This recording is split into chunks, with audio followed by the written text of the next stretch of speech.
listening to the Philanthropisms podcast with Rogare Davis.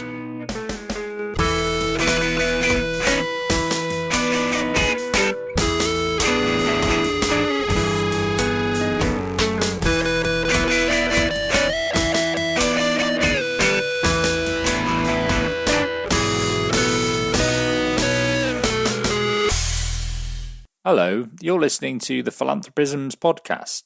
This is the podcast where we try to put philanthropy in context. I'm your host, as ever, Rogare Davis, and this week we are in conversation with Marina Jones talking about the history of fundraising. Now, Marina is currently Executive Director of Development and Public Affairs at the English National Opera, but she has also been the lead on the History of Fundraising project that the fundraising think tank Rogare has been running for a few years now. And she's quite possibly one of the few people who is as nerdy about the history of charity, certainly in the UK, as I am. So it's great to have a chance to talk to Marina about some of the things that she's been working on over the last few years. So yeah, we sat down quite recently for a wide-ranging conversation all about the history of fundraising. So we talked a bit about why this is such an understudied area, even within the kind of wider history of philanthropy and charity, which isn't an area that's sort of massively overstudied in many ways. The particular history of fundraising really is, there are a few sources that you can find that kind of pertain specifically to it. And we talked a little bit about why that is, some of the challenges around kind of archival bias, the fact that, big institutions or large donors tend to be the ones that leave the records behind them, and sometimes the sorts of records that might tell us something about fundraising get a little bit lost. And we also talked about whether sometimes there was a deliberate aspect to that, in that people often don't want to admit that fundraising was a part of the picture when these gifts have been made, and they want to focus instead on the donation and what was done with the money. We also talked about the fact that quite a lot of fundraising materials are sort of ephemeral and might not be seen as the kinds of things that organisations feel like they need to keep. Then we talked about what we can learn when we can find out things about the history of fundraising, in terms of, maybe what we could do, tools and techniques and tricks that we could try, and also very much, things that we shouldn't do. So learning from the mistakes of the past. We also talked about the role of celebrities in fundraising and kind of how long that has been a thing, much longer than you'd think. Also about how charities and fundraisers have adapted to new technology when it's emerged throughout history, and whether that can tell us anything about the present day as well. And we also talked about the way that fundraising has played a key role in the emergence of women into the public sphere, certainly in the sort of 19th century, and how that sort of fits into the wider story of women's increasing role within society. Then we talked a bit about criticisms of philanthropy and kind of which of those that you can see throughout history, which seem as though they're cyclical, and what we can learn from them about some of the criticisms of philanthropy and fundraising today. And then we also talked a little bit about sort of literature and popular culture as an aspect of history and what that can tell us about fundraising and philanthropy. So without further ado, let's get into it, start nerding out on the history. I really enjoyed having a chance to talk to Marina about this. I hope you'll enjoy the conversation, and I will be back at the end for the usual bit of housekeeping.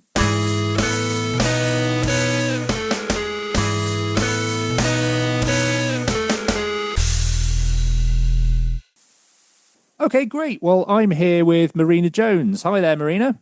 Hi, Audrey. Well, I'm really looking forward to this conversation. So we're going to talk about fundraising history, which we'll get into a bit, is a kind of particularly underserved area of an already underserved area, which is the sort of history of philanthropy and charity. But I guess the best place to start is probably just to ask you, why it is that this has ended up being something that you're so interested in. Where did that interest come about, and kind of what form has it taken?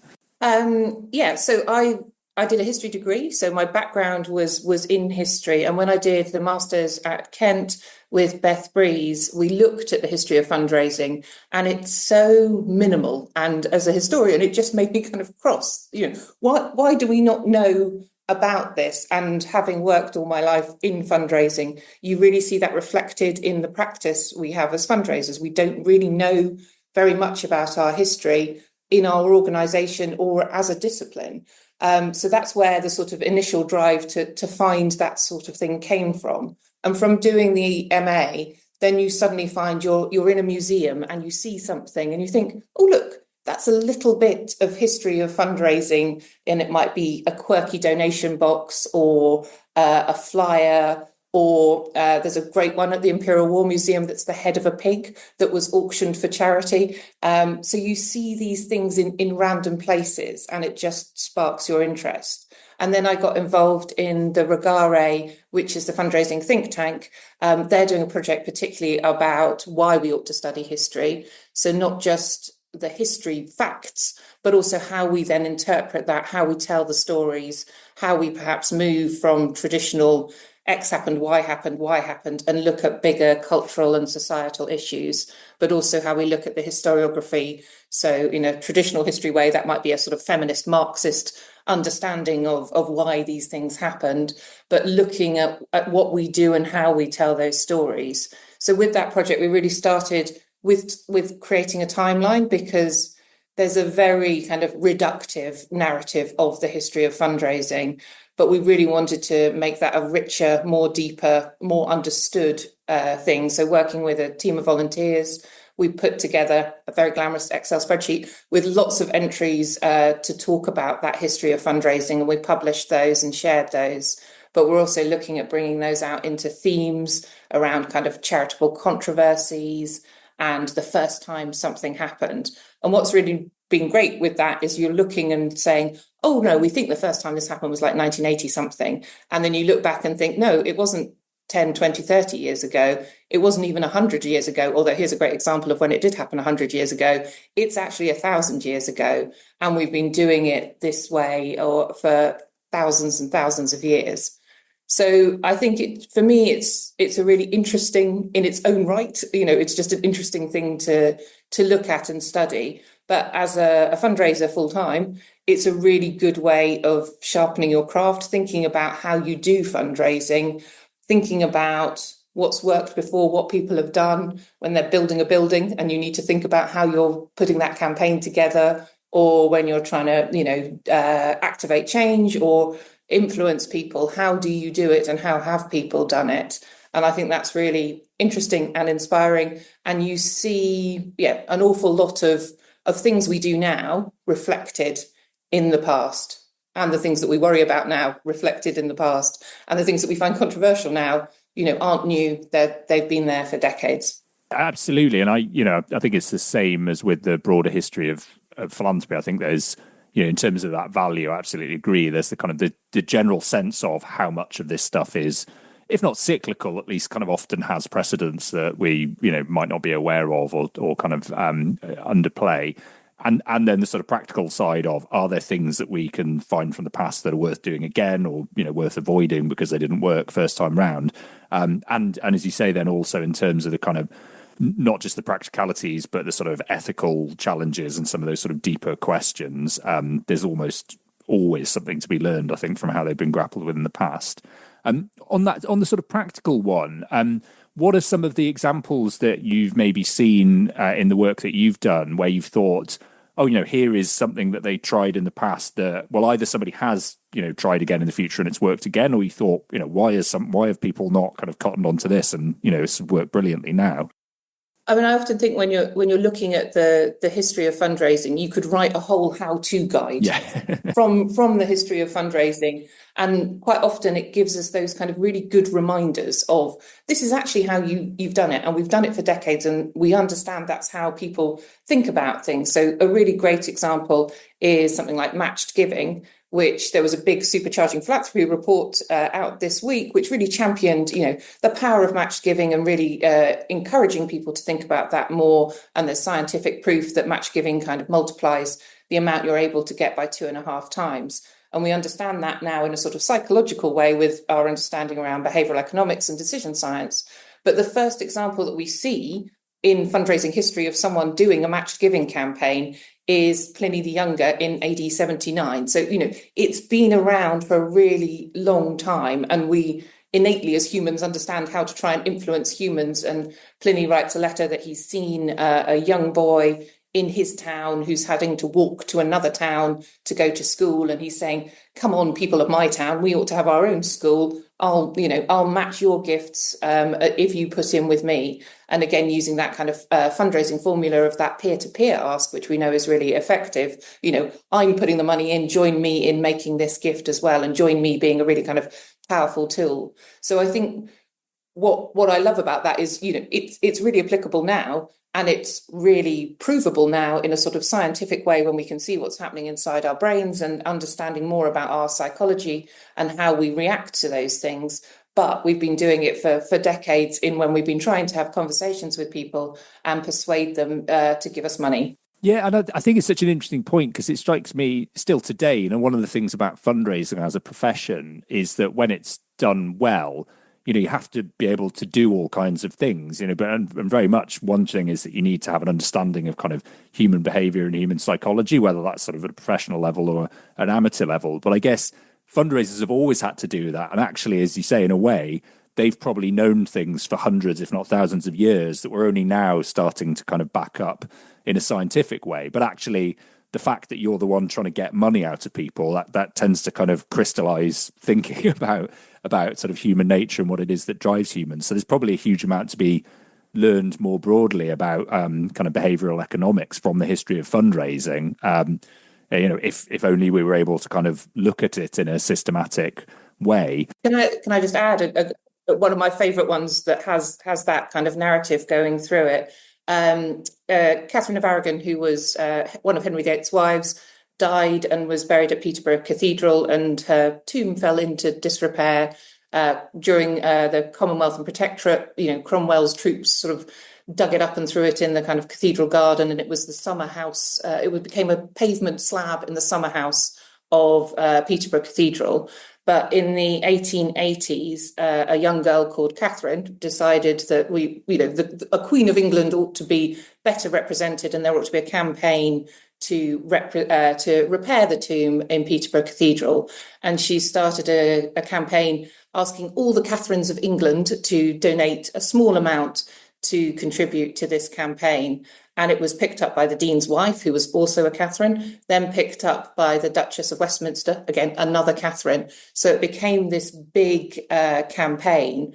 And that's something called the cocktail party effect, which was sort of codified in the 1980s, which is in a hubbub of a party, we can hear our name clearly. Since we were born, it's the thing we hear, and our neurons fire super fast when we hear our name. But that it's really proven to work in fundraising. So they did some studies around hurricane disasters, and if your name matches the first initial of the hurricane, then you're 31% more likely to give. So Hurricane Katrina, people with a K starting name were 31% more likely to give.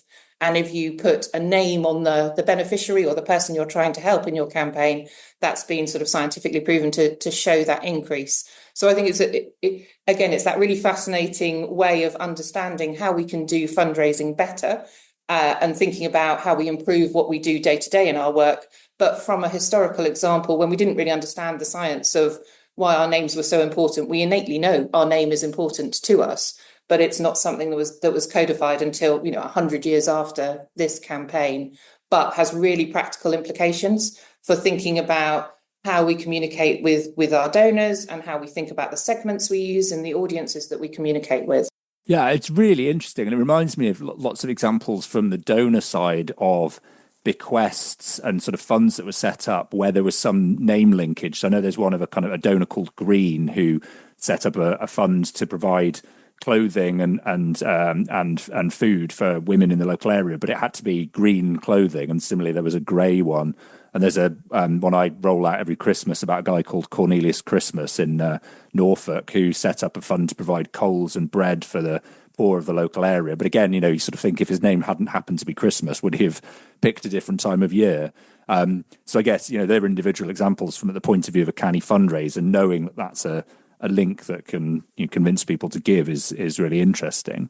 In terms of trying to understand, why it is that the fundraising it really is poorly served as an area of history.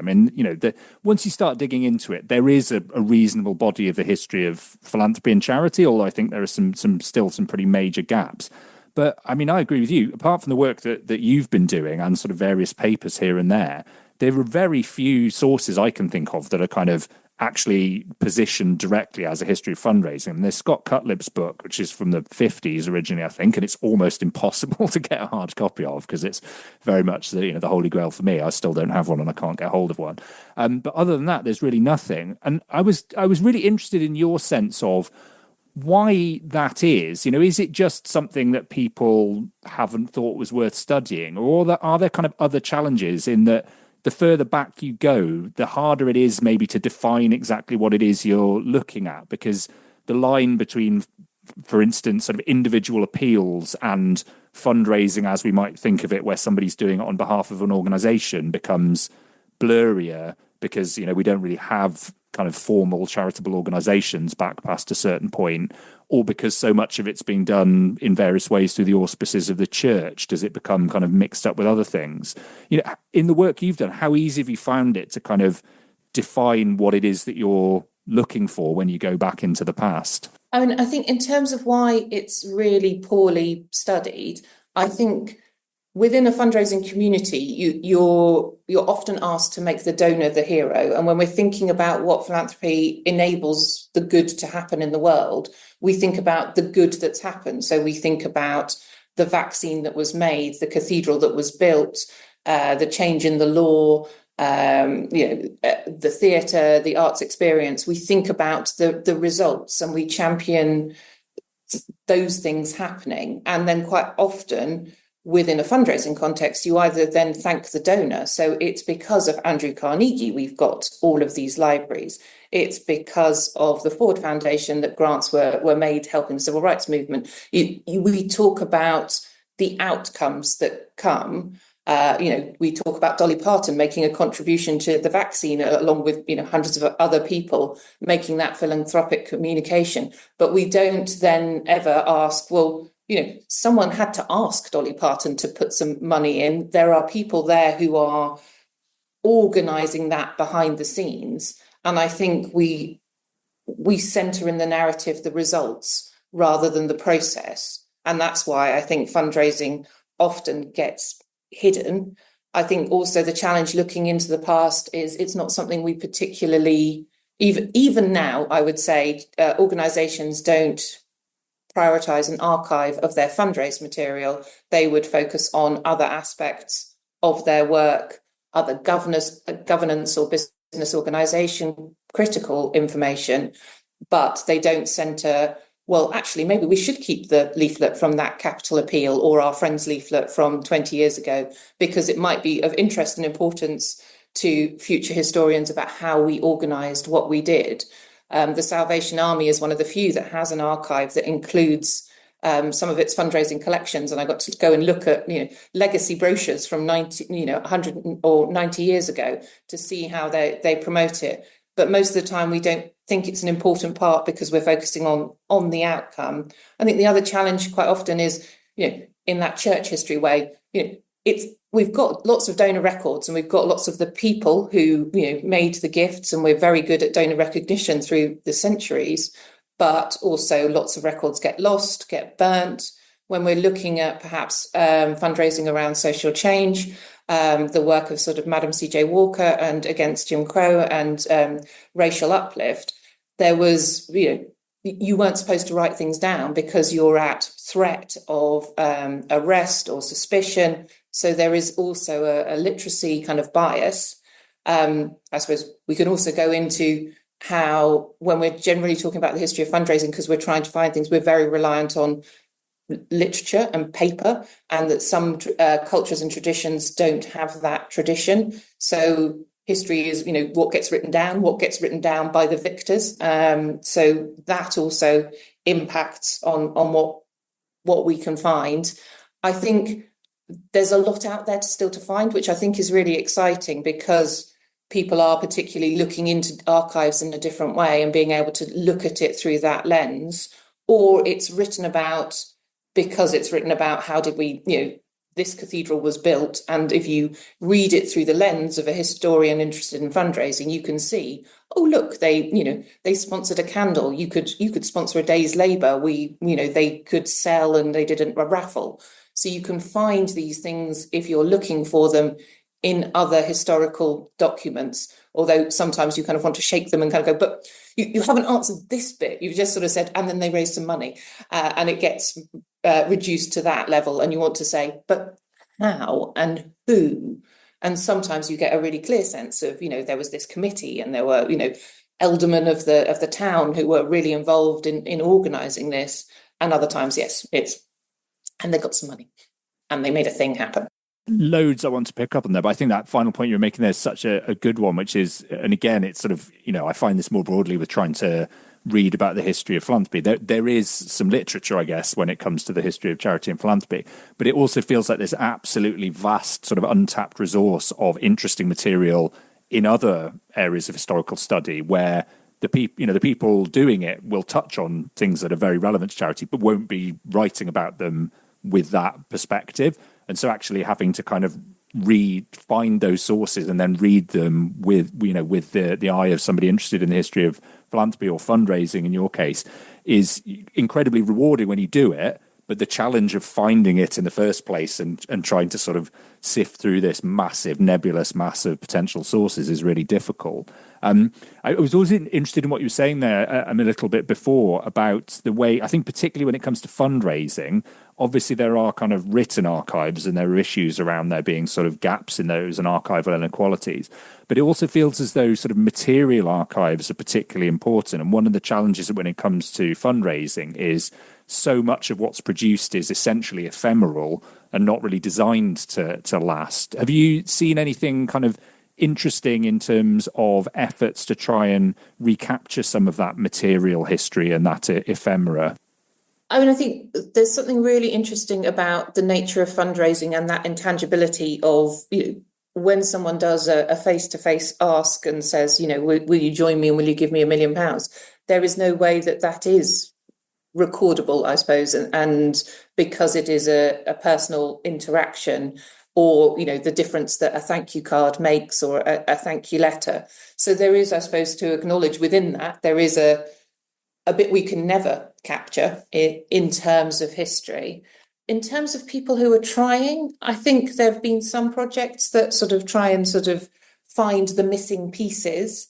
I think the challenge for some organisations is everything gets stuffed in the archive and it's all just in one box and it's not catalogued, and therefore it's hard to unpick and find the things that might be there. And, in that way you find, lost paintings and lost concertos of people. It's probably in a box somewhere, and that box might be in someone's garage rather than in a beautifully conditioned storage unit. So I think there's definitely more that organisations and charities can do. I know a lot of trusts and foundations have actually invested in their archiving projects and looking at keeping that. And I think that from a fundraising point of view, would be really interesting to see the letters that are there to trusts and foundations over the years and the relationships. And I remember from old paper files of capital campaigns from foundations, we've got the shoe size of trustees and, the head size, so they can wear a hard hat when they come on a project visit. So and I suppose the other question is also with history, what do you need to keep? What is a useful thing to keep? You never quite know what might be useful in future years for people studying what's gone on or what lens they want to look at. Knowing the shoe size of a trustee from 30 years ago is probably not going to, revolutionise how we tell the history of fundraising, but it gives a flavour and a context to perhaps what we're doing at that time. Yeah, absolutely. And the other thing I just wanted to pick up on what you're saying, as you were talking, I was thinking, absolutely, I think there is an issue in terms of a huge amount of what happens when a fundraising ask is made not getting captured for sort of practical and pragmatic reasons. But I wondered if you had any thoughts on whether there's actually a kind of a deeper underlying issue, which is there's almost an active desire to pretend that hasn't happened, in the sense of it kind of, even today, I think in a lot of contexts, I think there's a sense that fundraising is at best a kind of necessary evil and at worst a sort of slightly grubby little secret. And actually what people want to do is to get the money in and to get the end result, but then almost to sort of expunge the whole history of how the money was raised in the first place. So does the fact that it's difficult sometimes to determine that history actually tell us that there's an attitudinal problem as well, in that people aren't they don't really want to put that stuff at the forefront. They'd rather kind of keep it in the background. Yeah, and I think there's something about people like to think they just gave because they saw the need, and they take out that middleman of the fundraiser in that conversation, and that sort of squeezes the narrative as well. And I suppose it's how we like to think about money. And, there's a lot of psychology of how do we think about money, or, pots of money, or my money, or your money, or tainted money. And all of these things are playing into that. So, yes, I think that is a really important bit within the whole process, that, yes, we probably don't like to centre, how the sausage gets made. Which is every time I hear it is a phrase that you can't help but actually visualise. And the other thing I was going to ask actually is one of the other challenges that, I mean, as in a lot of other areas of history, the bit where maybe there has been some effort to tell the history of fundraising. I mean, if you look most places on the internet, you'll very quickly get the individual stories of people like Charles Sumner Ward and a couple of others, because there's such a tendency to go towards that kind of great man theory of history, which is let's find one inspirational individual, preferably a man, and then just kind of credit them with inventing all of this stuff. Do you think that sometimes kind of gets in the way of the true complexity of what was going on? I think it does. And I think one of the challenges for both sort of historians and fundraisers is you want to create an arc. You want a narrative that you can help people understand big, complex societal changes, or big, complex things that are wrong with the world. How do you fix, poverty or water provision for someone? So you have to reduce it down into a story form, and that by its very nature means you lose some of the nuance. And I think also in this Rogare project, thinking about how we tell history, and it has evolved from great man did something, or X got shot, so Y happened. Michelangelo woke up and said, I'm going to do the Renaissance today. It's moved from that to a greater, richer understanding of societal, cultural issues, but also that a lot of our history hasn't been told because it has been centred on great man did something. So one of the things that we've really tried to do with this project is centre some of the stories of other people, of both hidden history, but also women working in philanthropy, and the role that women have always played in that space, in fundraising, in communities, and across different levels of society. Yeah, and I know that's something that you've written a bit about. And actually, I guess going the other way as well, as the role that women played in fundraising. Do you think there's quite an important story to be told about the role that fundraising played in developing sort of further freedom and bringing women into the public sphere? Because actually, if you think back to certainly the early 19th century and mid, there weren't that many opportunities for women to have any kind of voice in the public sphere, because the domestic sphere was kind of seen as the only appropriate one, and charity work and fundraising was really one of the few things that was deemed to be appropriate. And it just feels as though that's a story that needs to be told more widely. Yeah, definitely. And I think you see, women, early in the sort of 17th century with the church bazaar movement, and sort of, which were kind of like glorified jumble sales, being actively out of the house, doing things, organising for the community. And by the time we get to sort of late Victorian times, there's evidence there's about 500,000 women working in organised auxiliary societies, trying to raise money through various different ways. And yes, it definitely gives women both position and opportunity to have a life and experience outside of the house. And it sort of ties in, I suppose, to the sort of Victorian domestic principles of charity being a female virtue that is a safe space to be able to do that. But also there's an argument that actually all of those women being involved in temperance movements and missionary movements and the organisation of charity during that time helped set the seeds for the suffrage movement, because there was that tradition of being organised, getting money, being able to do something with that money, and having the structures of fundraising in place to try and use political influence to change things. And I guess the other bit of that actually made me think, I was going to ask before, I guess that gets captured again more in the sense of sort of middle class and upper class women raising money in a more formal way for organizations that have some sort of structure. But I know people like Frank Prochaska and others have written quite widely about actually, what tends to get missed is the vast quantity of sort of informal giving. I mean, Prochaska talks about the giving of the poor to the poor, but, that sort of stuff that we would think of as people of similar levels of means actually kind of mutually supporting each other in one way or another, and not necessarily through kind of formal institutions, is, does that tend to get missed as well, even when we can kind of turn up information on the history of fundraising, that actually that kind of fundraising is very difficult to identify and capture? I think it does, because again, we're kind of biased by what we've got evidence for, and some of those things, because they're not written down, or they're so hidden in, I suppose, they somewhere in a charity organisation society book, there is, half a penny here, half a penny here, half a penny here. And, they're the kind of organisations that love a list and love to write everything down. So it does exist, I should think. But I think it's also the challenge when you're doing the history of fundraising of money talks, and we tend to be excited by big flashy numbers and big flashy things that happen. And therefore, we give over dominance to some of those bigger gifts and bigger stories, whereas sometimes it's those lots of little gifts that actually went towards something and made a difference. And one of my favourite examples of that is in Rouen during Lent. The people of Normandy love their butter, and they weren't allowed to eat butter during Lent. And the Archbishop of Rouen gave them special permission to have butter as long as they donated to the cathedral fund. And to this day, there is a tower in Rouen Cathedral called the Butter Tower that was raised through all of those contributions through Lent.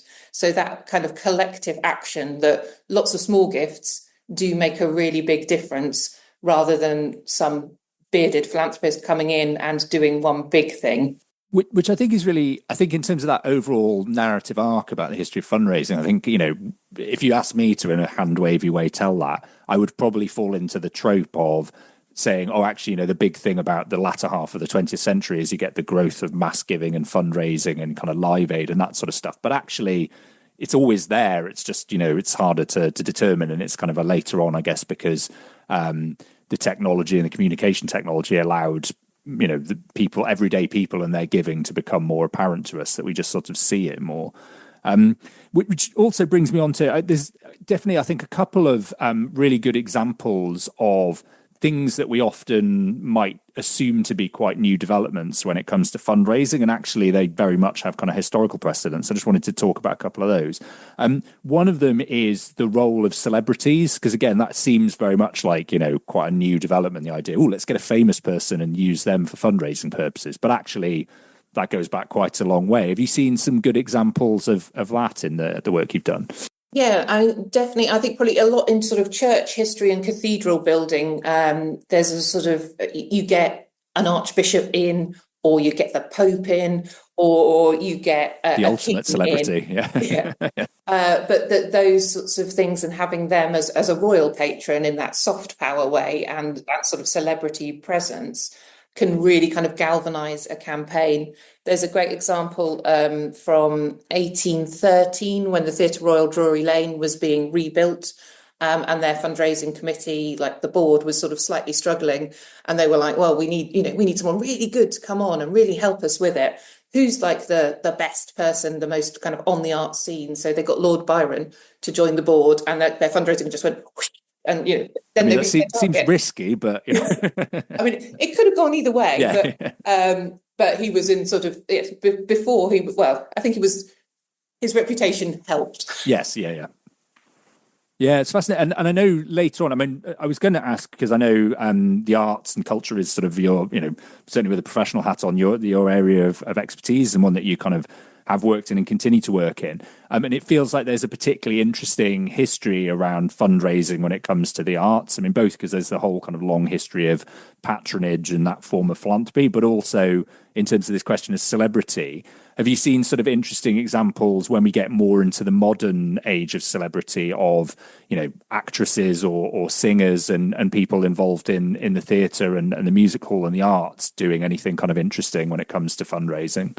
Yeah, and I think they're very helpful. I think what's really really important always with that celebrity presence is that sort of authentic connection, because then otherwise you go into the other charity trope of they're just doing it to kind of launder their reputation, and why is that person connected with that cause? And obviously kind of actors and singers are famous and therefore asked to do things. So it's also about that alignment. And I think that's what's really important when thinking about what those things are. I mean, historically, Jenny Lind is a fantastic example of a singer who used her gift to raise money, not for the arts and culture, actually, but quite often for children's hospitals, and getting very involved in fundraising in that way.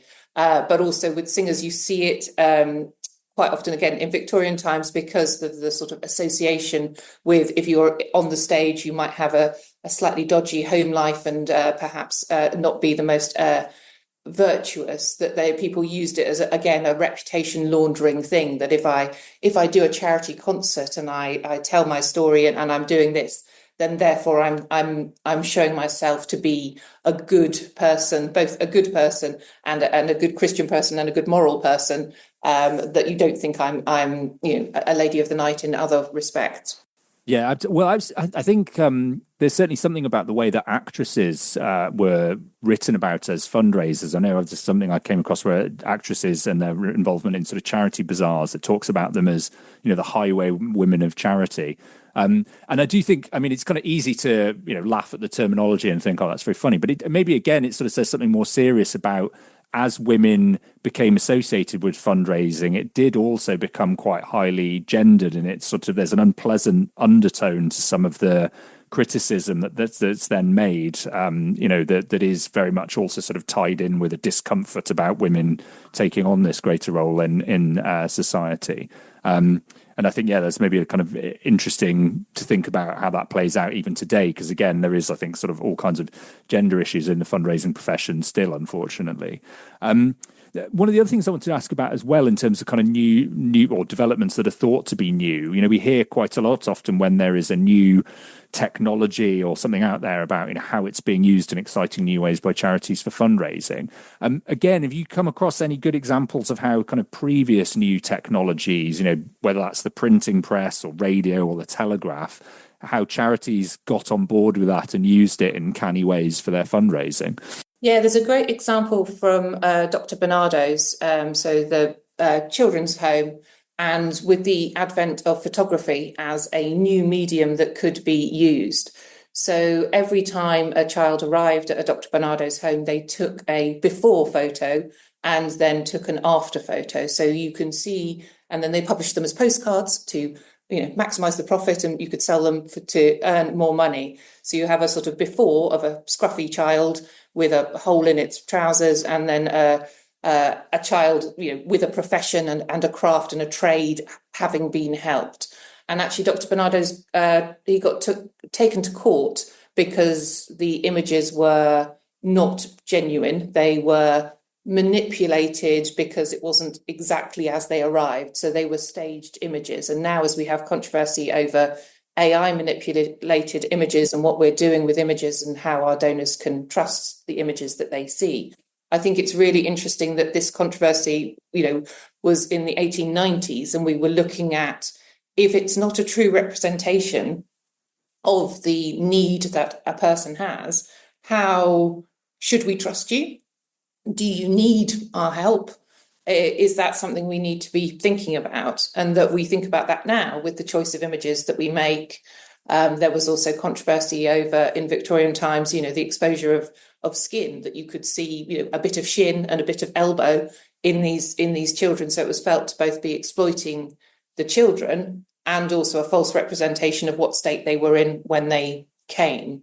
And it went through the courts. He was sort of ticked off, but not charged. But there was sort of a lot of kind of commentary on, we don't think this is right, and if you're going to do it, you need to tell us that this is a manufactured image, which I think we see with quite a lot of AI things now. If say it's been altered, augmented, and then we know what we're looking at, and then we can trust what we're seeing. But I think it's that challenge that anything that disrupts and makes our potential supporters question the validity of what the offer is in terms of support, can be really detrimental to the fundraising we want to do, the trust we need to build, and the duty of care we owe to using their money for the greater good. Yeah, I mean, that's so interesting. And I think, yeah, the relevance to that question around use of kind of generative AI images is a really interesting one. Because again, I guess there's that, you can argue from the point of view of the people producing the images, oh, okay, it might not be strictly speaking a representation of reality, but it does tell a truth or the truth because it's, it kind of definitely reflects the issue. But then from the point of view of the public or a potential supporter, they might quite rightly say, well, how can we have faith in what you're saying about this issue if you can't even find an example of it and just produce, a kind of accurate image of it? And I guess the other side of it as well, with a view to that, what Bernardo did there, kind of probably long before we could get on to talking about AI, which is much more recent, I would guess is some of that, those sort of ethical questions about the representations of people in need or the potential beneficiaries of charity, which obviously kept going over time and probably got more pointed as we started to see fundraising for organizations in the global south, and obviously all the controversies about how children in Africa were portrayed. So was there any element of that as well around Bernardo's? Have we seen some of that in kind of Victorian era? Yes, I think it's that. Yes, how are you? I don't think there were any questions at the time of, how should we be, representing, beneficiaries with dignity. I think it was definitely the hard sell. And there's some examples of in America again of, here are some scruffy boys, and now they've been to church and they've got new suits, and definitely doing that before and after photo becoming a real staple. And I think we would think that that's, sort of always think of like the dieting before and after, but that it's something we've been using for sort of 150 years since we've had photography and been able to show it. But I think it does also speak that, fundraisers jump on what the new technology is and think, how can we do that? And whether it might be an ethical product. The Salvation Army did a series of matches because the match girls and the phosphorus that was in the production of what's in matches gave Fossy Jaw, which was sort of disintegrated your face. So Salvation Army made a kind of ethical brand. So we see kind of ethical products coming, 150 years, and we would have thought, oh, that's quite a recent thing that we've kind of thought how we'll shop more ethically and more in line with our values. But those things were a lot earlier. Yeah, I think they were called Lights in Darkest England, weren't they, to sort of tie in with William Booth's whole sort of book about the moral degeneration of the country, and he was not a man who was afraid of kind of commercializing approaches. He had some. I mean, the whole Salvation Army catalogue of the merch you could buy. I mean, I think we all need more, And he put his name to anything. It was like car tires. You could buy phonograph recordings of William Booth giving sermons and all kinds of stuff, wasn't it? It was amazing. Yeah, one of the other things, I'm aware that we're going to come up on the amount of time we've got, and I want to kind of tie this all together a bit. But before I come back to sort of a final couple of thoughts on the fundraising, the other thing I wanted to ask, we talked mostly here about kind of, actual historical sources of what happened. I guess the other bit that to me seems really interesting, and I know where you have an interest as well, which is, to some extent historical, is literary sources and kind of the representations of philanthropy in popular culture. I just wondered if you could say a bit about kind of why, that's interesting and what we can learn from that, and what you've found, in your own kind of explorations that you think, should be more widely known. Yeah, I mean, I think there is something about how we learn from stories, and the literature that we consume informs our opinions on things. So if we see philanthropy or fundraising told to us in certain tropes and certain stereotypes, then that reinforces perhaps the opinions that we might have and how we engage with that. And it's really, when you start thinking about whatever you're watching on TV or whatever books you're reading, through that lens, you can see it in all sorts of ways. So I think a lot of US tends to be kind of, you get big endowments and you get big kind of like multi-family kind of generations of what's going on. And in the UK, you get lots of, in literature, it's more, I'm going to take some clothes to the charity shop. But you see the kind of cultural reflection of philanthropy and fundraising through those things. So if you think of something like the cartoon of The Simpsons. There are lots of representations of how fundraising is through PTAs, through different events and happening all the time. Alison Boddy and Jane Lancy did a study about how we tell it through children's literature and what therefore we're telling to children about how we fundraise, how we interact with society, what's accepted or expected behaviour. And then you find all sorts of examples of how we culturally reflect back to ourselves what we're thinking about culture, about fundraising, about what's going on, about fundraising being a necessary evil or being a sucking up or being just an ingrained part of life and expectation. And then again, you find stories which are told, people have jobs in fundraising and they're just part of a novel. And then you feel your own experience incredibly reflected back on writing a grant application or doing the preparation to meet donors. Yeah, absolutely. It feels like, there's definitely a big gap in the market somewhere for something that kind of pulls together lots of sources from kind of particularly popular culture. I guess there is some academic work looking at kind of early 20th century literature and this sort of stuff, although not loads, but actually just a repository where you could go to and say, what are the interesting representations of philanthropy, fundraising, charity in TV, movies, modern day books and that kind of thing. Because as you say, it's kind of, I often think, you can say things 1,000 times over, or you can write it 1,000 times in a sort of dusty policy report or something like that. But actually, one good representation of it in fiction that captures the public imagination has much more impact. And if that kind of shapes the cultural narrative about philanthropy or about fundraising, that is probably going to have much more of an impact.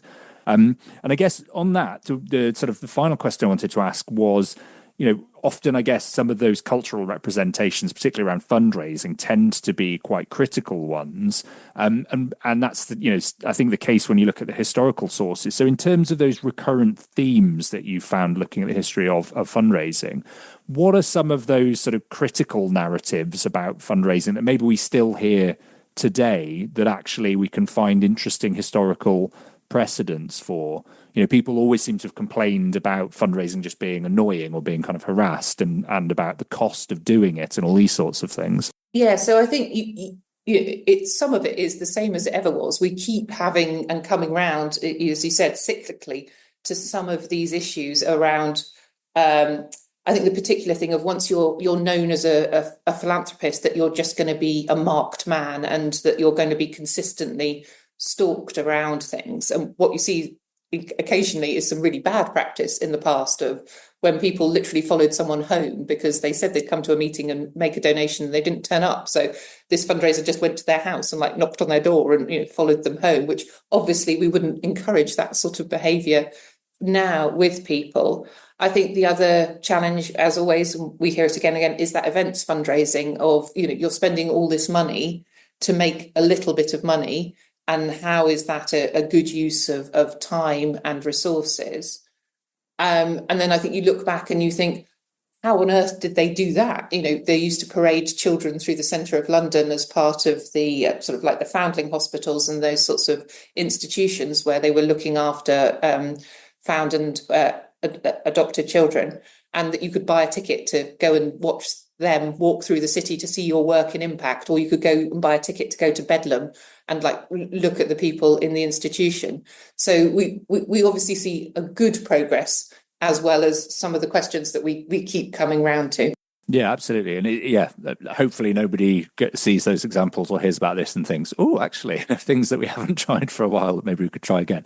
Yeah, I think there are definitely plenty of things from the past that are interesting, but a reminder of, very much ways not to do things. Listen, Marina, it's been absolutely great having a chance to talk. Before I finally let you go, I'll put links in the show notes to places where people can find lots of the stuff that you've written about history of fundraising on your own webpage and blog, stuff about the Rogare project and the timelines. But is there anything else you'd like to direct people's attention to, or any sort of pleas that you have for what you would like to see people doing when it comes to this type of history?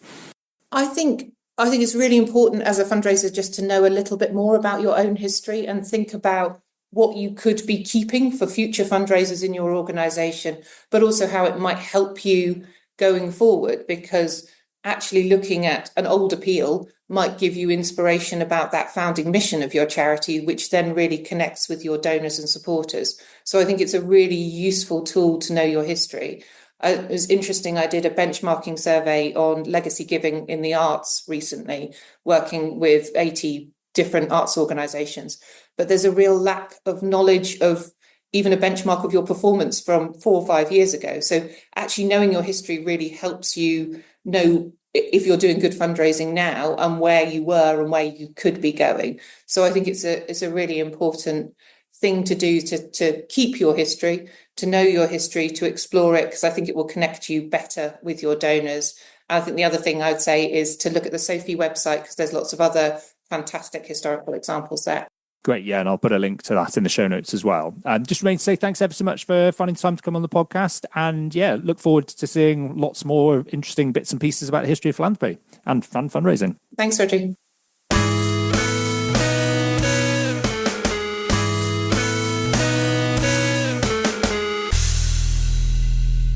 Okay, great. Well, my thanks again to Marina for coming on the podcast. As you can, I'm sure tell, I really enjoyed that conversation. It's great to have a chance to nerd out about the history of fundraising and charity. I'll put links in the show notes to places where you can find more information on the Rogare project on the history of fundraising, Marina's blog, where she writes lots of really interesting sort of short pieces about different aspects of what she's found. I'll put links in the show notes as well to some other things that you might find interesting that I've written and other people have written that are relevant to the conversation. If you're interested more broadly in just reading around philanthropy and civil society issues, certainly with a healthy dose of history in there, do check out the website at whyphilanthropymatters.com. You can find lots of articles, sort of short guides, all the back episodes of this podcast. You can also find details to get in touch with me if you've got ideas for topics we could talk about on the podcast in the future, or people that I could have on as guests. If you want to follow me on social media, if you can bring yourself to be on social media these days, you can find me on LinkedIn and on Blue Sky. Other than that, just remains to say like, subscribe, do tell all your friends if you think they might enjoy this podcast, and please do leave us a nice review wherever it is that you pick up these podcasts, because that all helps. And I'll see you next time. Bye!